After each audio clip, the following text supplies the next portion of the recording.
Salam damai sejahtera, pendengar yang terkasih dalam Tuhan Yesus. Saudara-saudari, fokus renungan kita hari ini berjudul Pelayanan Paulus. Firman Tuhan dalam Kisah Para Rasul pasal 28 ayat 31 berkata, dengan terus terang dan tanpa rintangan apa-apa, ia memberitakan kerajaan Allah dan mengajar tentang Tuhan Yesus Kristus. Saudara-saudari, Kisah Para Rasul pasal 28 ayat 30 hingga 31 mengatakan, dan Paulus tinggal 2 tahun penuh di rumah yang disewanya sendiri itu. Ia menerima semua orang yang datang kepadanya. Dengan terus terang dan tanpa rintangan apa-apa, ia memberitakan kerajaan Allah dan mengajar tentang Tuhan Yesus Kristus. Saudara-saudari, di sini dengan jelas dikatakan, Paulus di Roma menyewa sebuah rumah untuk mengajar. Dan pada waktu itu di Roma sudah ada gereja. Dia bekerja di tempat tinggalnya yang dia sewa sendiri, memberitakan kerajaan Allah dan mengajar tentang Tuhan Yesus Kristus. Tidak diragukan lagi, yang dia proklamirkan, yang dia ajarkan, dan ia beritakan, menyebar untuk mencapai sejumlah orang. Saudara-saudari, kita perlu meneladani Paulus. Terhadap orang-orang yang belum percaya, kita membantu mereka beroleh selamat.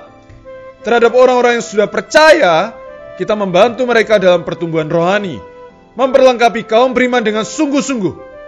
Kita harus terbuka sedapat mungkin untuk membantu, memberi suplai rohani kepada orang lain. Harus seperti Paulus terhadap orang-orang Korintus. Hati kami terbuka lebar-lebar bagi kamu. Demikian di dalam 2 Korintus pasal 6 ayat 11. Saudara-saudari, untuk dapat melayani seperti Paulus, kita harus belajar membayar harga dan berjerih lelah di atas diri kaum saleh. Jika Anda tidak membajak ladang, tidak menabur benih, tidak mengairi, ataupun menambah pupuk, tentu benih tidak dapat bertumbuh dengan baik.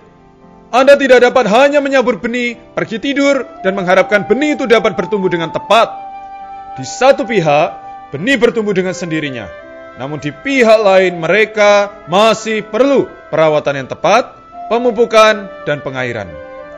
Karena itu, di atas diri kaum saleh, diperlukan jerih lelah yang tepat dan cukup, disertai dengan kesabaran yang memadai.